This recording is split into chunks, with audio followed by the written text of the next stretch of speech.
everybody, and welcome back to Bit About Crypto. I'm David James, the Job Whisperer, and this is another episode of Bit About Crypto. And it must be Sunday at 2 p.m. because that's when 2 p.m. on the Pacific, 5 p.m. on the Eastern. And welcome. So, Bit About Crypto is a human interest story on people and on how they actually found their way into crypto and what they're doing now.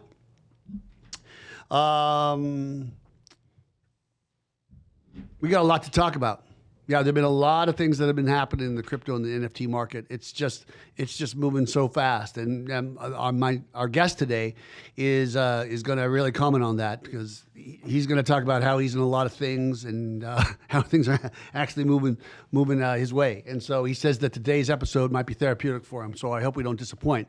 Speaking of today's episode and a bit about crypto, I can't do it without my co-host, Dave Hampton, right? Robo Recruiter, how are you? I'm doing great. Great. Yeah. So isn't it amazing how NFTs have really just taken over the dynamic of what everybody is talking about? It's like very few people cared about cryptocurrency as a money, as an alternative outside of fiat compared to this NFT thing. It just brought like 10 times the inertia of momentum of people. Yeah, I think it's the utility of what all the other cryptocurrencies could do, or what the theory was behind them, and this is now a live utility case scenario gone viral. It's great. So, Bit About Crypto is brought to you by our recruiting firm, Blockchain Recruiters. And Blockchain Recruiters, we are a global recruiting firm. And we don't say that in jest. We really are. We've got candidates and clients on all, well, not all 7 continents, but on four. North America, South America, Europe, 5. Asia, and Australia. Well, yeah, no. New Zealand. Sorry, Alex. sorry, Alex. Yeah, New Zealand's not a continent, so sorry, NFT Labs. It's an area. So yeah, you're gonna have to clean that up. Non-fungible labs. Non-fungible labs. So shout out to Alex, Non-Fungible Labs. So, but anyhow, if you are listening to this show and you actually have blockchain skills and want to be reappointed with a new project in some capacity, then you call me. Call David James. You can find me on Twitter at the BTC Recruiter. And you can always email me at DavidJ, D-A-V-I-D, the letter J, at blockchainrecruiters.net. Remember, it's net. If you don't use the net, you won't be in my net. If you are somebody who has a blockchain project and you need people, then you need to call or contact the Robo Recruiter. Yep. Talk about it. Yep, at BC Robo Recruiter or Dave at blockchainrecruiters.net, or you can call me at 760-513-6151. I didn't get that number. 760-513-6151.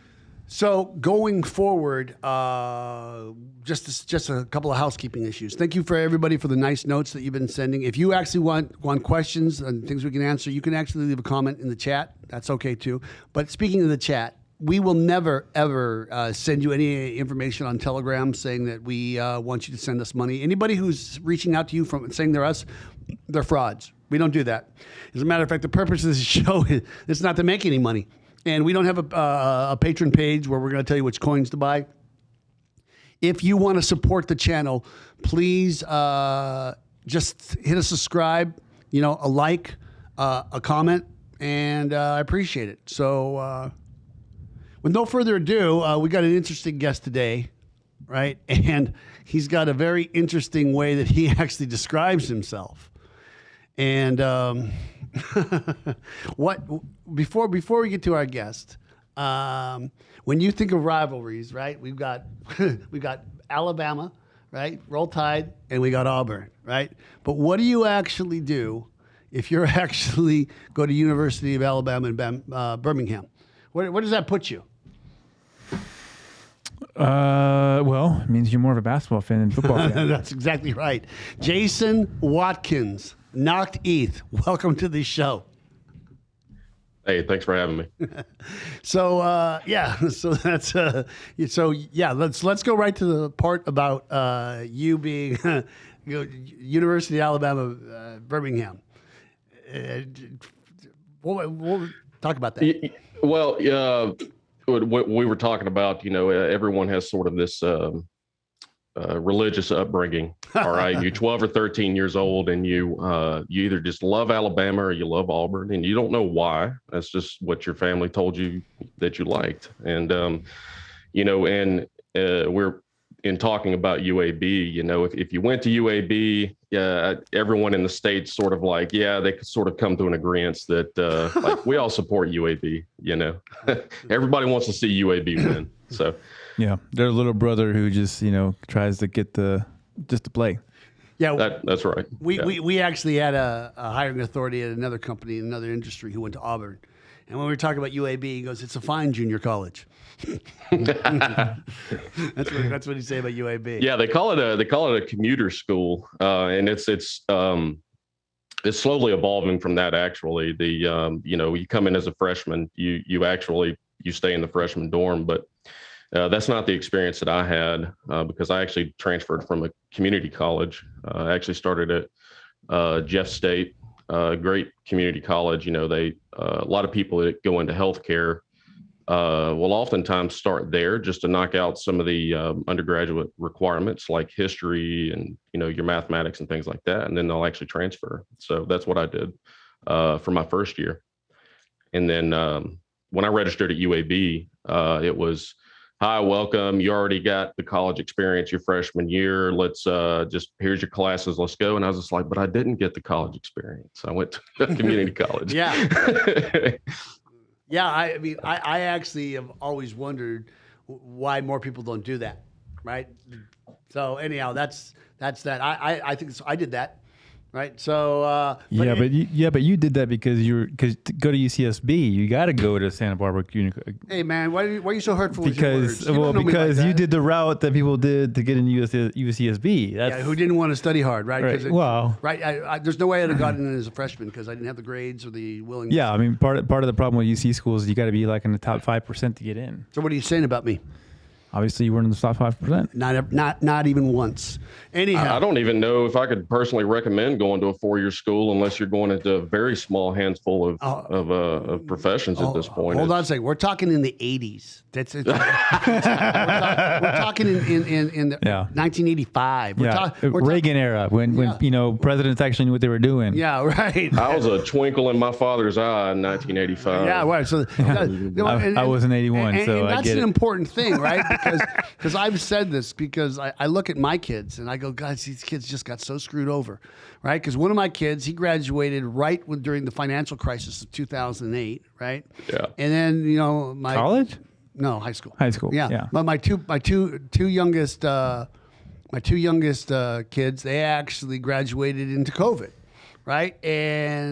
But even before that, there was this thing where I'm not taking a political side, but Obama made sure that everybody could actually get a student loan. They made that very easy for you to get a student loan. Yeah, you can get a $100,000 student loan, but you can't get a $10,000 business loan. Right. So anyhow, what ended up happening is you got a guy who says, I ain't going to college. I'm going to go to work at Starbucks. Then you got the guy or gal, right, who actually gets the $100,000 loan, $200,000 in debt, college graduate, right? And now they get out of college. What do they qualify for? They qualify for the job at Starbucks. And guess who your boss?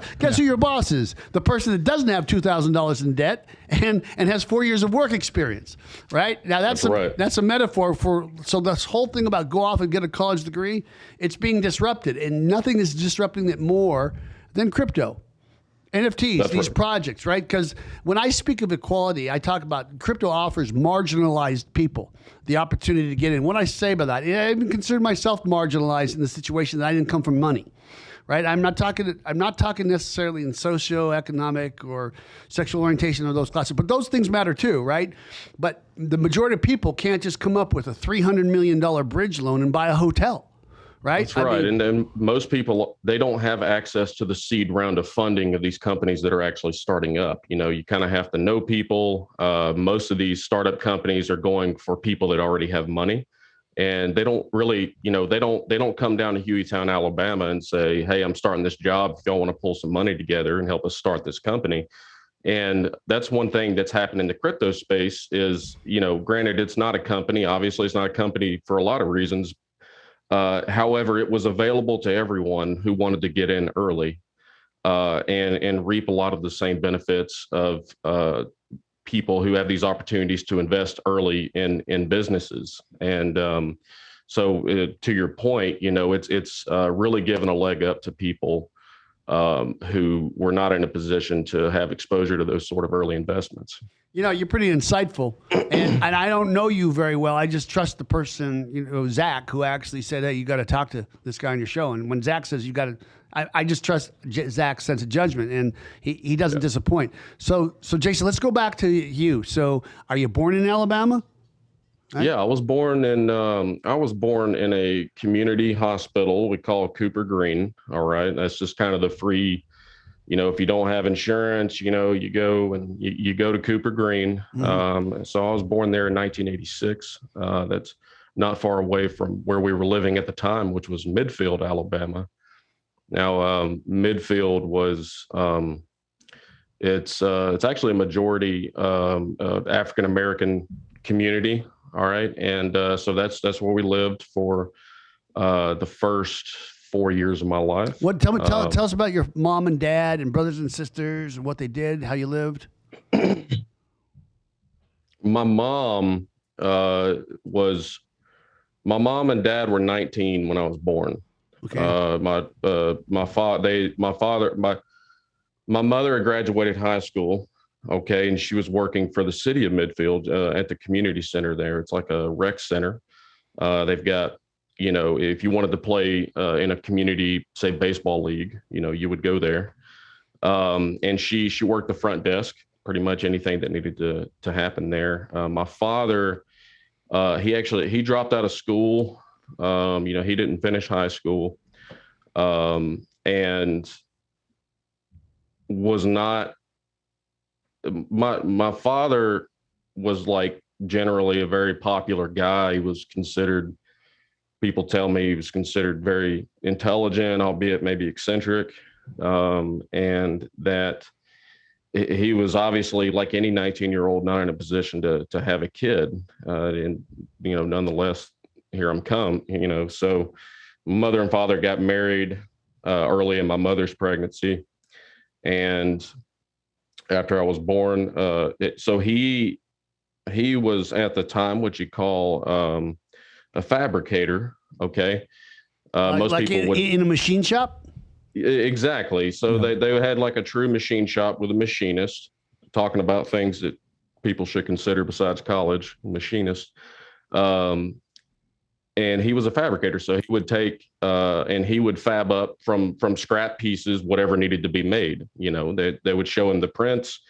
He'd go, all right. Did he use the machine where you would put the codes in and it would bend? Or was this more of a manual? So that's what the machinist would do. Okay. The one that would actually be using, say AutoCAD, okay, to draft up the project and actually set up the machine like a lathe or the water table or whatever he's happened to be using. So that is one thing. Okay. And that's usually on one side of the shop. My father's on the other side. He's working with more plate. So he might cut a lot of pieces of plate to sort of assemble this thing that needed to be made. So it was, I guess, kind of like a machinist. They're both creating things, but machinists tend to deal in curved surfaces, and fabricators tend to deal with plate and things like that. It's funny because I had a job where I was a screen printer, right? I knew how to screen print in high school. I got out of the Army. I could get a job doing that.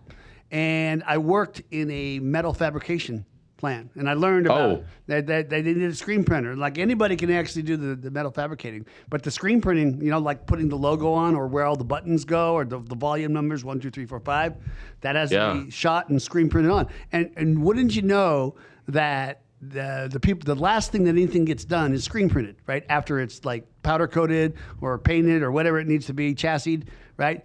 It comes to my department, right? And right. So who do you think all the pressure is? Who do you think gets yelled at when the job is late? Right. So it's like, everything's happening, the way it should. And when it gets to you, it doesn't go out the door until you're done with it. Here's what I started doing. Because we're talking about jobs, right? I literally would go to them and I would say, okay, here's the deal. This is exactly how long it's going to take me to do this job. Okay. And I said, and here's my calendar. You guys can book it in, right? Just book it in when you're ready. But don't come and yell at me that I've only got an hour to print 1,000 chassis. Right?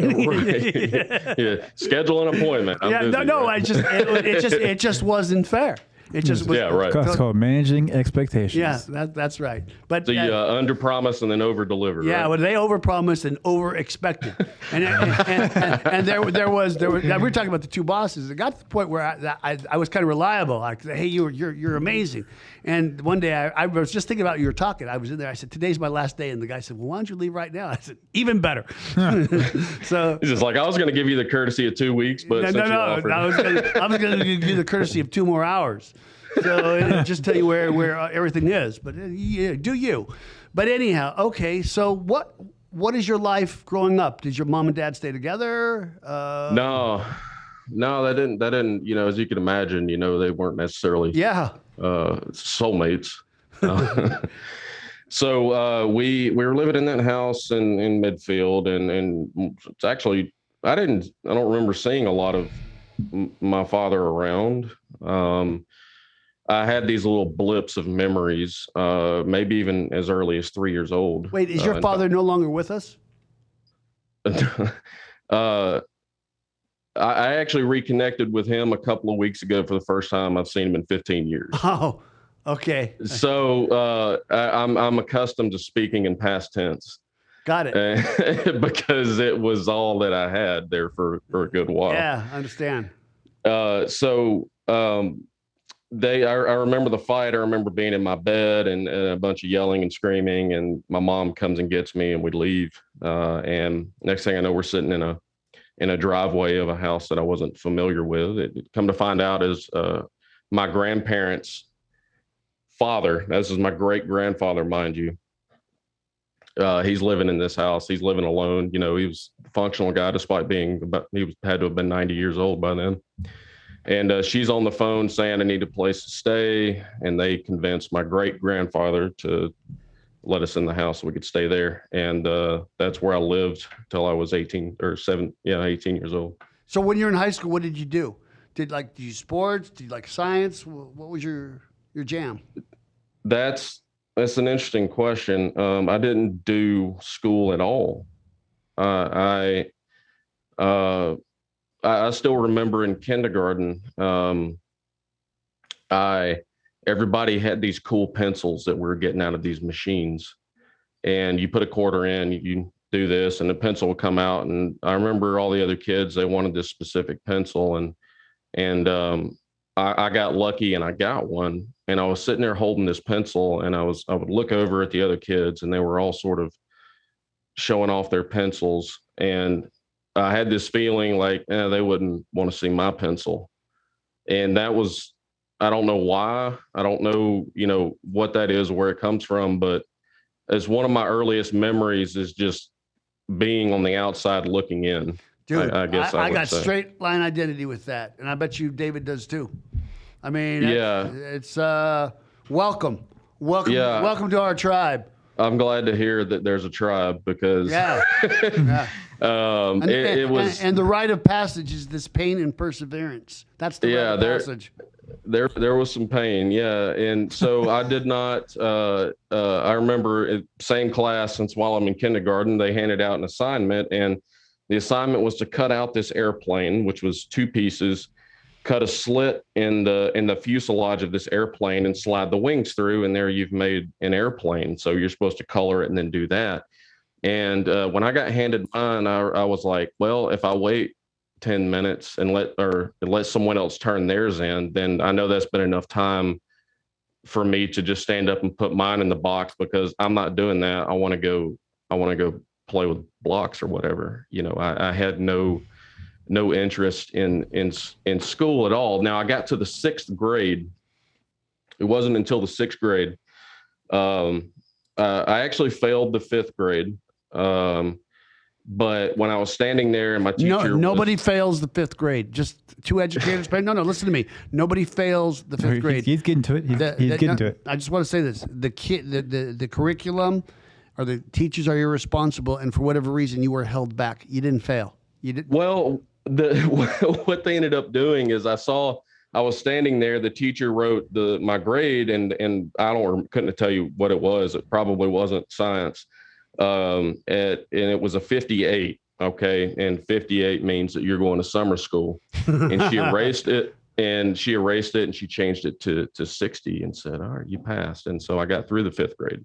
The reality is I failed the 5th grade. Okay. Okay. Well, you understand what I'm talking about. That you just proved my point, right? Yeah.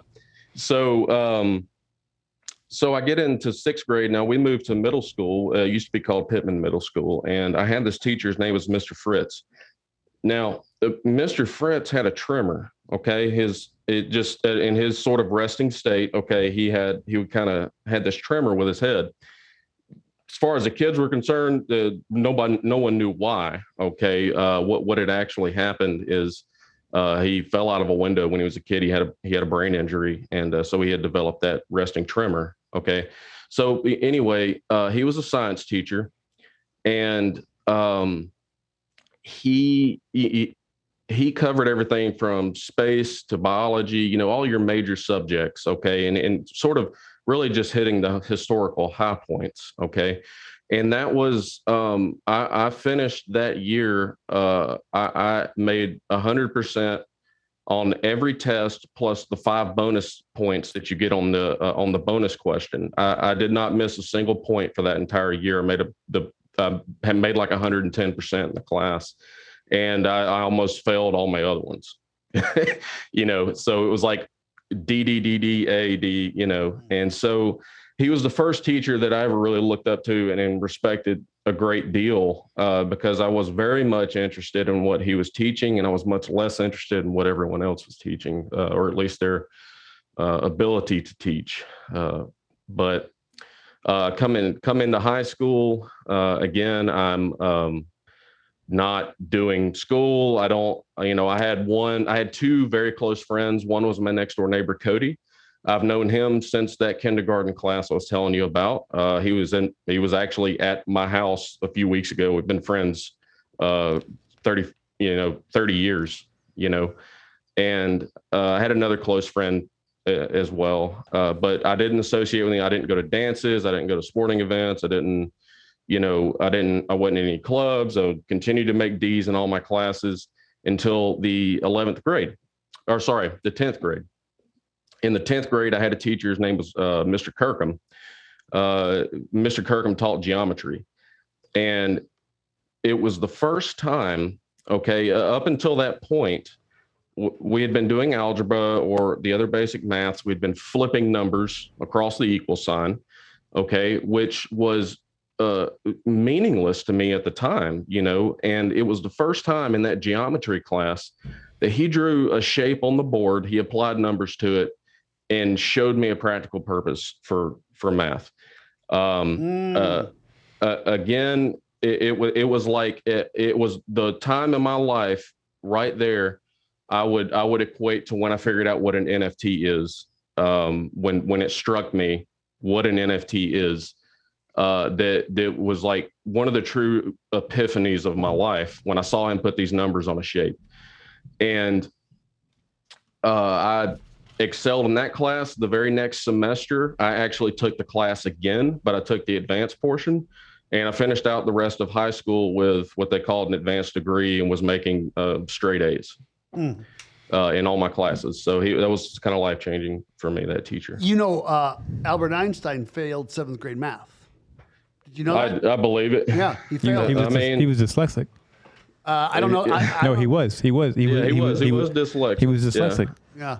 Well, that's interesting. I was told that he just didn't see any relevance for it at the time, right? And I'm almost hearing the exact same story, right? Once you see the relevance, you apply yourself, and you get 110%, right? So yeah, it's like I wouldn't do anything just because, there needed to be, no one ever told me what the end game was. What am I doing with this? Right. Why am I moving these numbers across the equal sign? My mother doesn't do this. My father probably does that, but again, it's been a long time since I'd really interacted with him. But he put a square, put a triangle on the board. He drew some numbers, and it was just like, it was like it was like hearing Beethoven for the first time. And it was just like this symphony in my head of understanding. And it just opened up a floodgate that truly just changed so much about how I saw the world and describing things in numbers. And it was wonderful. So when you're like a junior or a senior in high school, what are you thinking you're going to be in your life? I mean, you eventually know you're going to leave high school, right? That's right. Would you believe that I put no thought in that whatsoever at the time? Yeah. No, not because it's you, because the rest, I mean, literally everybody was going off to college and I hadn't even applied anywhere. Right. And I went into the Army. So yeah, I understand that exactly. Yeah. And that's so there were people applying for colleges. My stance on it was that I had blown away my chance from my grades to get a scholarship. They're not, I mean, knowing what I know now, most schools have like, counselors and things. I think I just zoomed in somehow. Well, for the people, yes, you did. For the people who are listening on Spotify or Apple, they don't care. Maybe they can hear me better now that I'm zoomed in. And now that you're closer to the camera. Yeah. So I didn't, knowing it, I never spoke with a counselor or anyone. There was no one around me. My mom's working 40 hours a week. I'm a latchkey kid at home. I come home, I'm alone until she gets home at night, and then she goes to work the next day, and it just alone.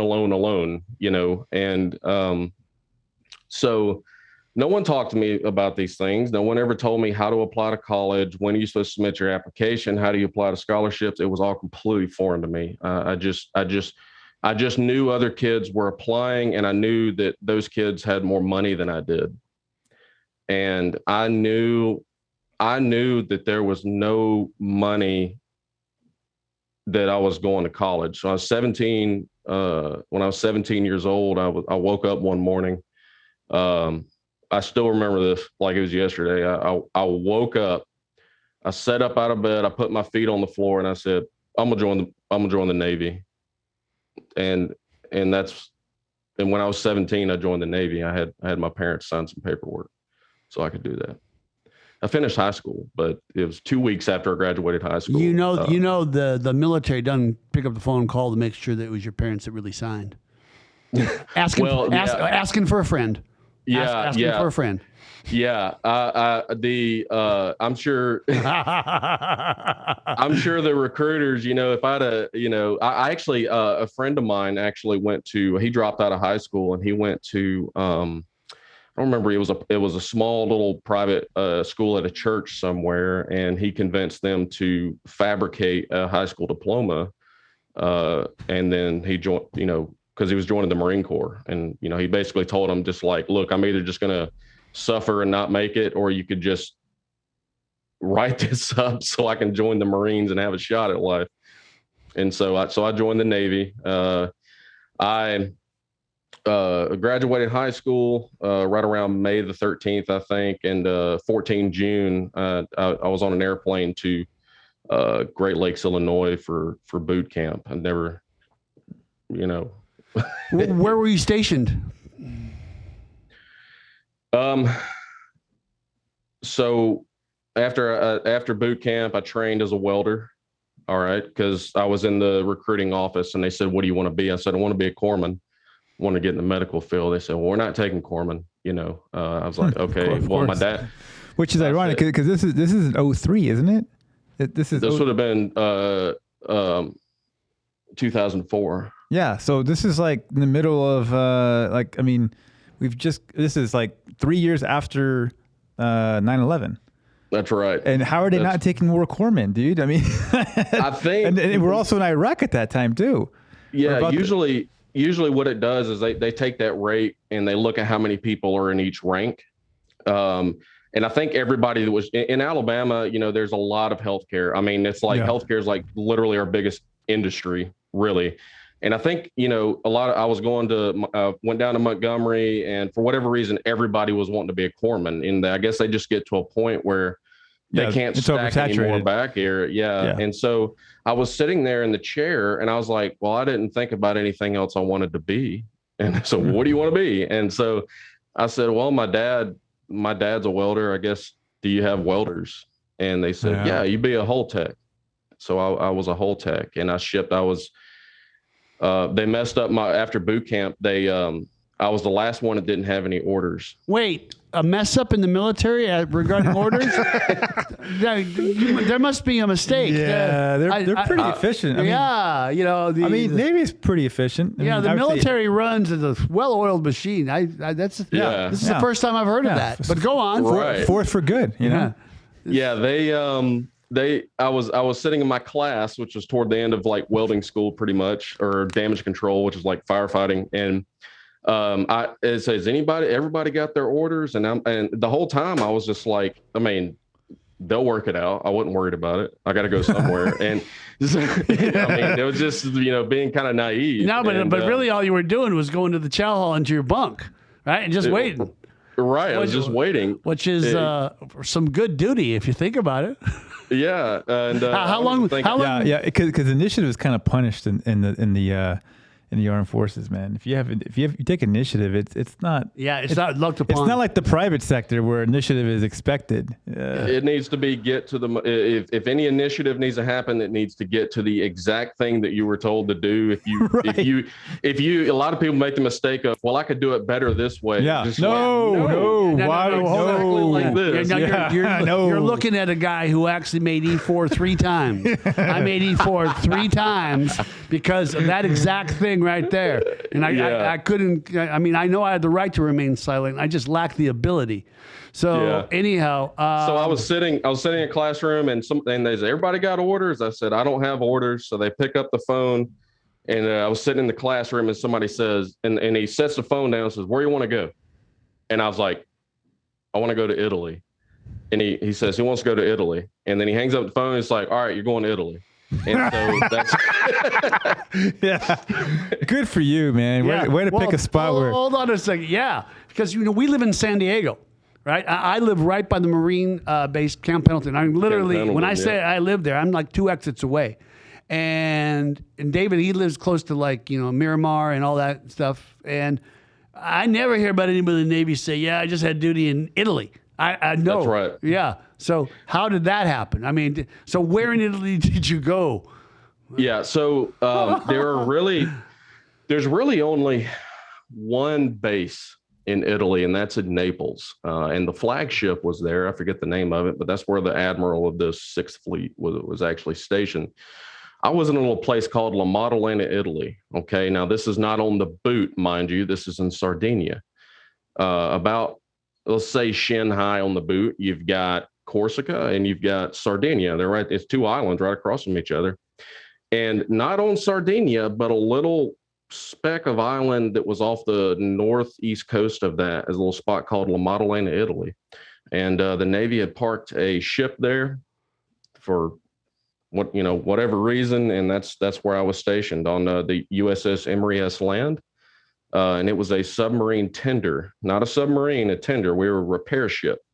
Back in the 70s, they made this ship to have the capability to go out to a submarine that had been damaged, needed to be resupplied, needed just random maintenance, and we would meet them and we would fix the submarine, whatever needed to happen. And this was 2004. Submarines can stay underwater indefinitely. The only reason they have to surface is because the crew runs out of food.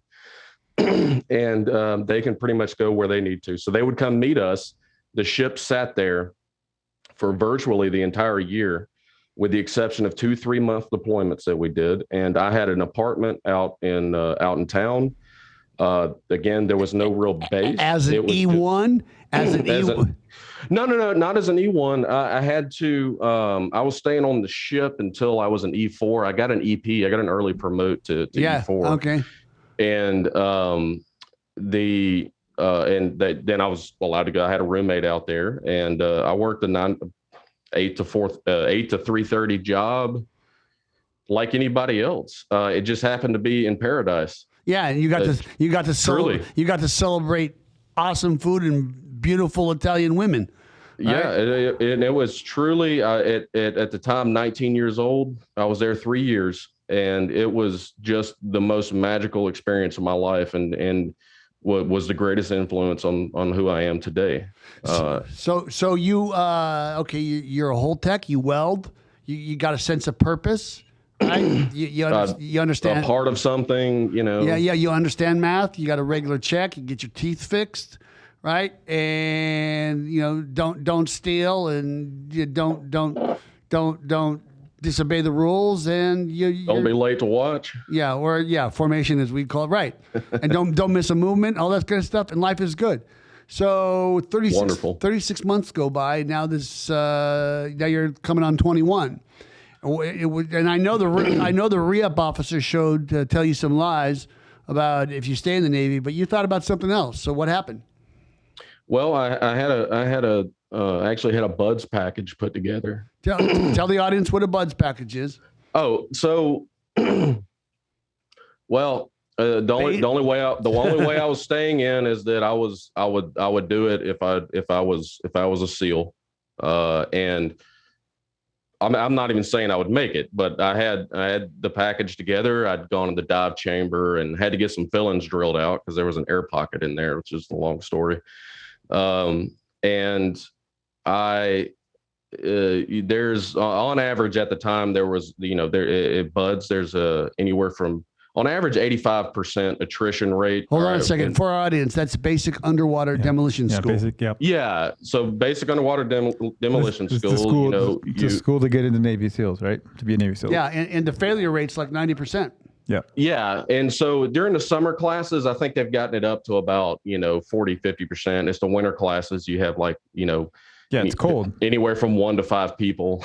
Yeah, because they train near Great Lakes, or they train in San Diego, right? Coronado. Coronado. It's Coronado, which is near San Diego, and the water is cold there. Freezing. Freezing. And so I had actually went to now I was a welder. Now I'd actually about a year in, I got search and rescue school. I was a SAR swimmer. And so they had sent me out to Jacksonville. I trained down there. I was not on an air crew, so I wasn't jumping out of helicopters. We didn't even have a helicopter. It was like a shipboard, So I had got my swimming down. Yeah, you're swimming. Yeah, that's the key right there. If you can swim, then the running part and the other stuff, you can kind of make shift. Yeah, it's just willpower at that point. Yeah, it's interesting what happens when you strap a pair of fins on a hunk of meat and put them in the water. And it's amazing. They turn into. It is amazing. So you don't do you go to buds or not?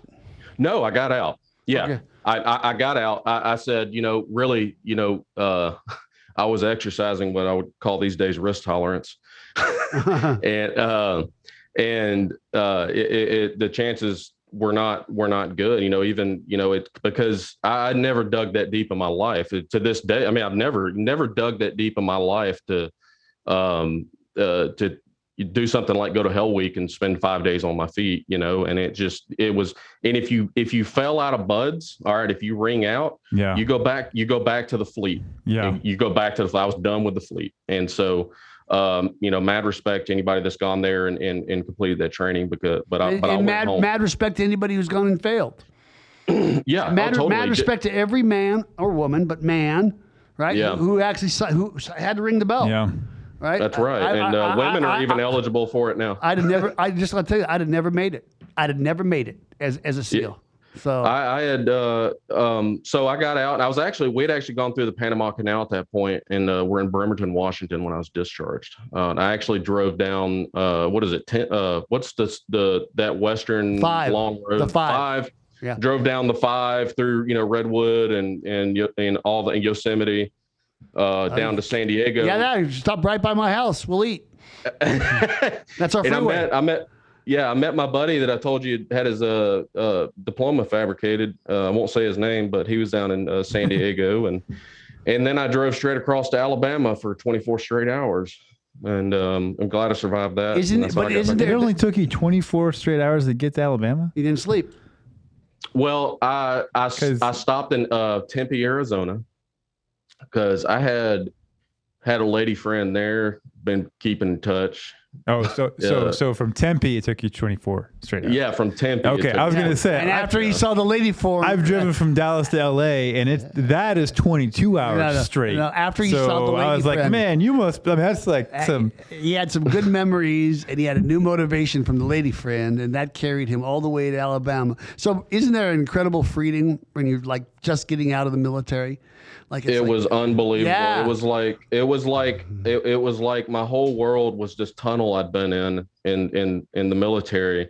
And you come to the end, you come to the end of the tunnel, and you see just this vacuous universe that is all yours if you just go out and get it. And that's what it felt like. So I bought some weed off this dude in Washington, and I drove home. That's what I did. Yeah. Well, that's okay. So this is in what? This is 07? What is this? 07, 08?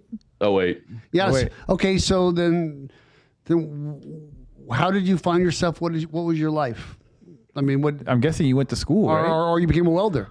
Or you Well, I got home, and I had a stepdad that I didn't really get to that. My mom remarried when I was about 14, and I actually had my little sister when I was 16 years old, and so she had no idea who I was. I'd been from 2 years old, to the time she was born. Now she's 6 going on 7 years old. And I get home, and everything's the same. I had it in my head. I had this vision that, like, once myself and my step siblings moved out of the house, that the hoarding would stop. Okay. Which is a problem that we had when we combined two families. I get home and it's all the same. I couldn't be there. I couldn't, so a friend from high school. Was your stepdad the hoarder? Is that what you're saying? No, it was my mom. It's something that some other people, like her sister, do as well. Would not get rid of anything, and that wasn't a problem when I was younger, and right, we didn't really have a lot. Yeah, it was just you two. But when the two families merged together in our little house, in this little house that was my great grandfather's, that we were renting, all the stuff came in, and there's no personal space. My room, I had a bunk bed in there. So I come home, it's still the same. So I left, and I just some friends that, I'd known since high school. I slept on one of their couches for about 6 months. And I was okay with that. It wasn't that much different than sleeping in a rack on a ship, but, right. So that was, and I started going to community college. So I was sleeping on the couch, going to community college. That's what I started doing. So, how did crypto find you, man? So I ended up going to nursing school, and somewhere I graduated nursing school in 2012, and the first time I came across crypto, I can't tell you what led me there. It's just one of those things you start to hear patterns in people's conversations around you, and I downloaded a eToro app. I don't even know if eToro is still around. It is. Yeah. And I downloaded eToro, and right around this time, I saw, like, looking at the charts, I saw this huge mountain on everything. Bitcoin, I think I was looking at Tezos at the time, and we were after that mountain and down at the base. Okay. And that doesn't mean a lot. When you're zoomed in on a chart, it might not have even been that high, but I want to say it was about, I keep wanting to say 17, but that doesn't make sense. But so I bought some of it. I couldn't have told you anything about it. Why it had value, what purpose it served. I just knew I needed to have some because everybody seemed to be excited about it. And that's when I initially found it. And from that day, I learned more and more about it, got in and out of some positions. And then eventually you get you come to learn what it's all about. You come to learn, that they're all different. They all serve different purposes. You come to learn where the value is derived. really just theoretically, the notion of value is just very interesting to me. And that was how I got into it. I was right around August of 2020. Are you guys familiar with the whole GameStop saga by chance? Yes. Okay. No, GameStop, yes, yeah. Okay. And the Reddit bets and all of that. Yeah. Yeah. Okay. So I was pretty heavily, I hate to say involved because that makes it sound like it was just like coordinated effort. But you were involved. Yeah, right. He hates to say he was involved, but he was involved. Yeah. So I was there for every bit of it. I was there in the comments section when the first person used quote unquote ape as with bananas as an analogy when explaining what shorting meant. Hold on 1 second. The person that actually put that all together, he's got the Senate or Congress wanted to subpoena. Who was that? What's the name of that guy? Oh, well, the PG-13 name would be Roy and Kitty, but he goes by a different name on Reddit. Yeah, exactly. His agent reached out to us to actually be on the show. Wow. Yeah, and so Really? yeah. That is because he didn't respond back. No. Yeah, but yeah, it's just so go ahead. Because here's the deal. The question I want to know about it is I want to know what price you got in at. I mean, I want to go. I want to go. It was this can of worms is yeah. It was under $30. Okay, and at what price did you leverage your position? You liquidate your position or deleverage? After being up all night, so it was around the first week of January. It might have been the second week of January. You have to understand, I'd been involved in 6 or 8 months of just pontification and theories and crystal balls of explaining why this equity was in the position that it was in and why it was about to shoot the other direction. Yeah, hold on a second. For our audience, I need the context. I'm going to just say it in a so this GameStop stock, right, was rendered irrelevant because people are not going to the mall and getting out of the car with their kids and walking into a retail spot and renting a game. That's a dead model. Or buying a game. Right, or buying a game. Thank you, David. Correct. And so what happens? This stock is just flatlining on life support in the ICU at around $2 for like 18 months, if not longer, right? Correct. The big venture capital firms, the hedge funds, right, had literally taken a position. We are going to short this stock, right? So we actually make the alpha between $2.50 to when it goes all the way to zero because it's a certainty. It's an inevitability, right? And so this Reddit population said, hey, you know something? We should go the other way. So they started going the other way and taking positions that the stock would go up, right? And the more that it went up, right, the Citadel Capital, they're the perpetrator on this. They're the ones that actually were providing all the liquidity for Robinhood, and they were the ones that were actually shorting this. So when it happens is when the stock went from $2 to $4, right, Citadel Capital says, hey, either you put in more money or we're going to actually liquidate your position. And they said, no problem. We'll just keep shorting it. Right? They're adding more monies. So this went all the way up to $220 a share, right? Where literally Citadel Capital was going to be rendered insolvent, right? And what ended up happening is that criminal who's running Robinhood made a situation that you could buy GameStop, but you couldn't sell it. Right, because or the other way around, you could sell, but you couldn't buy. I misspoke. Yeah. There was one button. You may sell, but you cannot buy. Right, and so literally these guys were just lying, and that's the thing on Wall Street. You get to lie, and the rule on Wall Street. I'm not even making this up. You can lie. You break any law you want. Don't worry. We're not going to jail. We'll just pay a fine, and then we'll have our lobbyists change the laws in our benefit. Right, and so they weren't worried about doing any of this stuff. You're probably surprised that I actually am as learned as I am on this. No, I'm not. I'm not surprised because there's a certain jive I got from this show that I just knew. I knew. honestly. Okay. Yeah. But anyhow, what ends up happening is I want to come back to you in a second, but let me continue with this, right? Yeah, sure. So anyhow, there were a lot of these people that said, we're going to profit from this. You can't take our position away, and all these senators wanted to get a hold of the people at Reddit. Like, how can these common men manipulate the system? Which is the exact reason that David James got into crypto.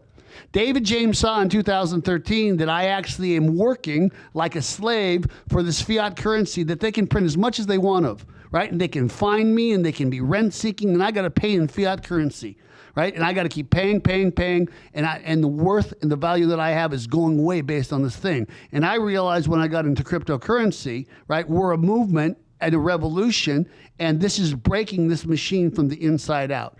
I'm done with my monologue. I'll drop the mic. Thank you for you hit the nail on the head, and that's pretty much how I got here. But your point on Citadel Securities is they were obviously behind a massive amount of liquidity that was needed to continue shorting this stock. And on one side, it was, well, we think this is a good play, which is fair. But the other side is when you have that much capital and you are able to hammer away at a or provide liquidity for people to hammer away at this short position, it becomes a self-fulfilling prophecy where if you make a coordinated effort, which would be very, very difficult to prove on the same side of a position, you're going to drive the price down. And that's what was happening. There is a predatory practice of shorting companies into oblivion. And when that company goes bankrupt, you then reap 100% of the benefit of that short position. And the theory was that due to a process called rehypothecation, that there were far and above more shares short than were even in existence. Yeah, naked shorts, and this is illegal. Yeah, right. And they don't care because there's not. The reason the people on Wall Street don't go to jail is because there's not enough political will to arrest the people. Right. That's right. And just talking about political will, right? If you're on the left, right, you want Trump to go to jail, and if you're on the right, you want Hillary to go to jail. And neither of those two things are going to happen because there's not enough political will. Right. Guys like Derek Chauvin, he's going to go to jail because everybody saw what he did, right? Left, right. There was enough political will, and he knew it. So, I mean, I'm not trying to compare the analogies of the crimes, right? But Wall Street is just you talk about the swamp. Wall Street is the fog and the rain and the clouds that bequeath the water to the swamp. I mean, it's like that. So yeah, you got my dander up. So yeah. So I took I couldn't obviously I can't really get into a lot of the details of the evidence that really supported how leveraged on the short side that many banks were. But I took a long position, and right around the first week of January, it happened. Market closed the day before. I believe it was a Tuesday, and right at market close, right when all the liquidity dries up, the price started skyrocketing. It just started ripping upwards, and we're all watching this and commenting on Reddit. It's just going and going and going. And I sent a post that day. I still have the picture on my phone. I posted, I said, "Is it happening?" And there's this hockey stick of green. Yeah. What a beautiful candle. And I couldn't sleep. I was up all night, watching after hours. Literally never went to sleep. The next morning, the market opens back up, and it's just like gapped. And it is just going and going and going. And I'm sitting here like, how high did it get? Did it go to 440? The highest trade that I saw, it was a pre-market trade, was $501. Okay. Now I've seen people who have claimed that they got in at 523 as sort of a joke that they were literally the last person to go long. Yeah, the greater fool theory. Yeah, right. They were the martyr, and so they say in the Reddit community where we're coming back for you, we're going to get you, kind of pick them up again. But yeah, I I did unwind up there about 85% of my position, and I hold the rest to this day. Good for you. So this gets me, sort of. There was something that was happening that I was starting to notice, and there was a very specific culture that was starting to spin up. I had mentioned the notion of ape. There was someone was shorting is a difficult concept to really understand initially, but once you get it, you got it. Now, someone was describing an ape, quote unquote, that had just a massive amount of bananas, and the ape would lend the bananas for someone else who didn't have any. And that person would take the bananas and would sell them and then buy them back at a lower price and give the bananas back. And that was the earliest instance that I recall, and maybe the earliest, that someone said the word ape. And so when you see the mainstream media, they're saying the apes are doing this, the apes are doing that, what is happening on the ground was a cultural revolution. And it is people who who grew up being told that if you make good grades, you go to college, you get out, there's a job, you buy a house, have a wife, live a long, happy life, and feel satisfied with yourself on your deathbed. And what the millennials generation found when they did all those things is they have a mountain of student loan debt. They have the job market's drying up. They're still living with their parents. And housing is astronomical. It continues to go through the roof. And this American dream that they had been pitched for their entire life had been looted by the generation. The baby boomer generation. Right. It had been looted. There was nothing left, and it was all the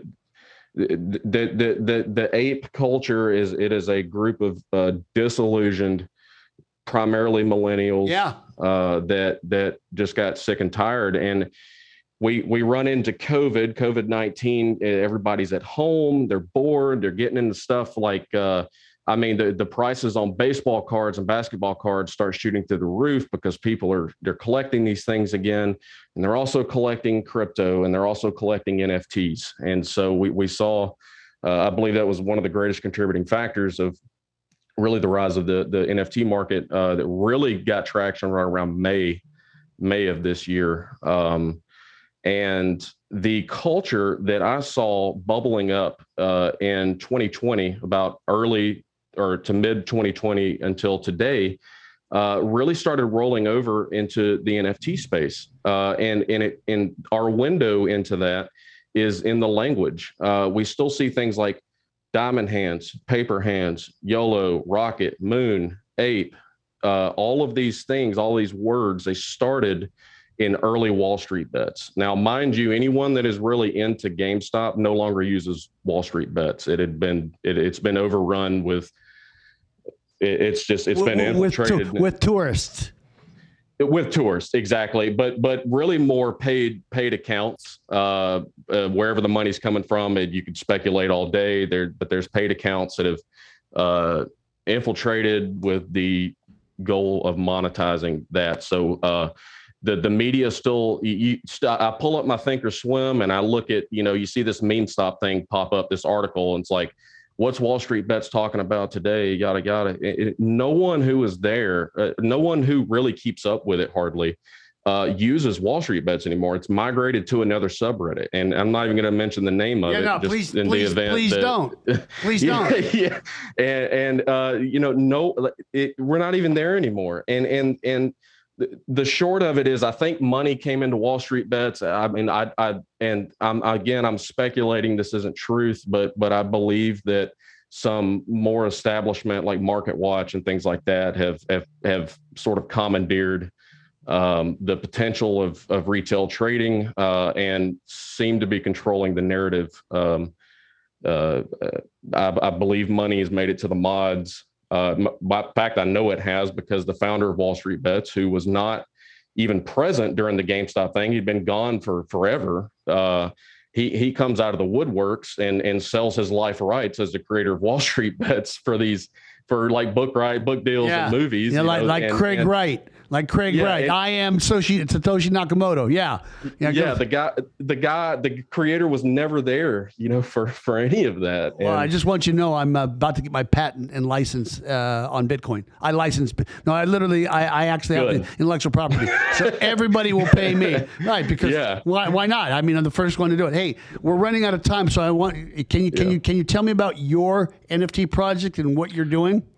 So I'm associated with a lot of different things, anything from the digital wearable space, which I think is going to be big in the metaverse, because I think it's going to matter how you look. Okay, when your corner room office and when your conference room is located in the metaverse rather than in the real world in a skyscraper. So I'm associated with a company called InRift. And InRift is a metaverse wearables company. They're designing things. Spell it for our audience. So it's IN, and then there's actually a line, like a vertical line, and then there's Rift, RIFT. InRift, all right. Yeah, and so I have been tasked with spreading the word. I'm compensated actually with first generation NFTs as sort of, that's the deal there. That's my disclosure, but they are doing excellent work. They've been doing it for there's someone in there that's been in the industry for 10 years, fashion migrating into the metaverse. And this was before Nike acquired RTFKT, which was obviously a big deal. I'm also associated with a company called NFT to Earn. Now, I'm an equity partner in this company. When it was starting up, I provided an investment during the seed round, and we specialize in NFT gaming. Okay, in my opinion, not financial advice. It's just my opinion. Edutainment, everybody. Just for edutainment. Edutainment. Yeah. I do believe that the next play in the crypto space is going to involve metaverse land, as well as assets in the game space. We acquire these assets, they're NFTs, whether it be land, buildings, weapons, pickaxes, chainsaws, whatever you would use in a video game. And the traditional game space is there's a slow migration to the blockchain, where these items, when you raid a boss in World of Warcraft, and they drop this thing you've been looking for, and you've been in there to kill that boss for 15 times already, and you get it, you own it. It's on chain. It's an NFT. It's in your possession. You can go to the secondary market and someone will pay you $10,000 for it because they really want it also. And it is going to upend the traditional game space. So we acquire those assets. We have them all. They're currently being migrated. We're a traditional C Corp, mind you. Okay. But we're beginning to incorporate the DAO structure. And our community of players, we've got 5,000 people in our Discord that started up when we began in Axie Infinity, acquiring Axies. And we lend Axies to the community. They go out and they play. Primarily our community population there was in Southeast Asia as well as Brazil. Now the money that they are earning playing these games for, max 2 hours a day is more money than they would make in any jobs that they could realistically have. Unbelievable. We are breaking unfathomable what you're talking about right there. I mean, this blockchain gaming in the metaverse is, there may be these arbitrary lines drawn on a map. But if the government allows access to crypto, it is breaking down international economic borders. Yay! I don't care if the government lets it do it or not. Yeah, it is truly a potential here for a one world economy, and it's happening in the game space right now. Let me tell you something. I'm looking at a kid, right, who was brought into the world by two 19-year-olds that sort of liked each other, right? And then, in school with the pencil, right? Then 6th grade understood, 5th grade, whatever, science, right? And then all of a sudden geometry and the numbers, it's like you go in and out of iterations, right? Then you go to the Navy. I guess I'm going to weld and enjoy Italian food and Italian girls, right? And then I'm going to buy a bag of weed on the way home and go to college, become a nurse, right? And then, all right. But you've not made more impact. You've not made more impact than what I've just heard you say and what you're doing on how you're just changing so many lives. How does no. How does that make you feel about yourself? I mean, you better be proud. I am proud. I have people that, there are only just over 600,000 wallets in the entire world that contain an NFT right now. And a lot of those wallets are owned by a single person. How many wallets? They're just over 600,000. Oh, I thought you said 6,000. Okay. All right. No, 600. Specifically that interact with OpenSea. Okay. And that's like 90% of the trade volume. They're the game. They're Google. They're Facebook. Right. Yeah. And so we're so early in the NFT space right now that in fact, I specifically made a LinkedIn profile, put my NFT, my crypto Mori that I actually have right here. I made a t-shirt. And I put that as my profile picture for a couple of reasons. One, I wanted to attract the right people who might be looking for me. Okay.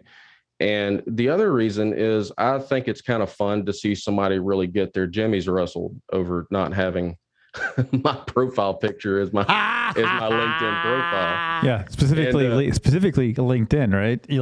I mean, the place is so it's so uptight. Like, I'm just be honest, I left my career in nursing. I was a nurse practitioner. I practiced I practiced in and around emergency medicine. Training. You were a nurse practitioner where you could actually prescribe pain pills? Oh, right. You went that high with your nurse training? Wow. Yeah, and I actually left that career entirely back in August, the end of August, for a lot of reasons. One of which is I began to since the Navy and since it taught me to really advance myself as a person and really work hard. I was a juggernaut for years. I was doing a lot of things, and I graduated nursing school. I won every award that there is to win, with the exception of one. But it included the highest award that they offered from the school. And I was practicing in the emergency department for 5 years. Those last 2 years, I finished up my master's for advanced practice nursing. I rolled from there into the emergency nurse practitioner program, which was a new thing. I was the 439th person to take that certification exam and pass. So I was double boarded in family and emergency nurse practitioner, and I kept wanting to advance. I wanted to advance and advance and advance. The two greatest scourges in healthcare would be opioid pain medications, which I was always resistant to prescribe unless it was necessary. And the other one that is not talked about very much is this insidious sort of growing use of diagnostic radiation with CAT scanning, specifically CT imaging. The best data that we have about the effect of large doses of radiation is from 1945 and the bombing of Nagasaki and Hiroshima, because those people are just now reaching the end of their lives. We're just now starting to see, what is the effect, long term. It is estimated that 3 CAT scans of your chest, abdomen, pelvis, is right around the same dose of radiation as many survivors of those bombings. And so we don't really know what we're doing to patients. I just know that being around that radiation isn't good. And it's widely accepted that the radiation is way overused, in the medical setting.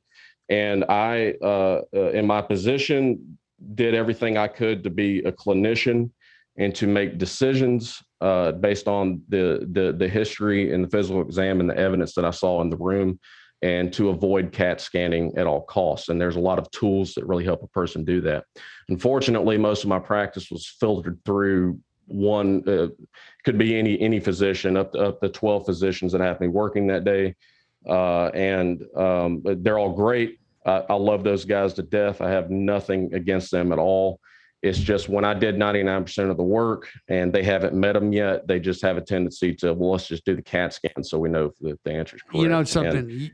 I'm sorry. You're so fascinating. You are. I'm not being placating you. I got to have you back. Will you come back on the show? Will you come back? No, on another episode. I know we're probably running long here, and but I have a lot to say, and I've never been interviewed for anything in my life, to be honest with you. Well, but, you can't say you can't say that anymore. No, but next time we'll because the audience will already know who you are. We'll start right into the whole crypto thing, the GameStop thing, game theory, finance. We'll talk about the fraud that we call the Fed and Nixon taking us off the gold standard. You have a unique way of breaking down a story in layers. And you're one of the most fascinating guests we've ever had. I mean, we're not. Thank you. Thank you for being. Thank you for saying that. So anyhow, I gotta go because I gotta thank. Stay on for a second though. Yeah. Stay Okay. Hey, Travis. Yes, sir. Thank you for always doing great. Of course. Great stuff. Robo Recruiter. Wow. Right. Wow. Yep. Yeah, man. And of course, I'm David James, and I'm the Job Whisperer, and I'm whispered. Man, get whisper.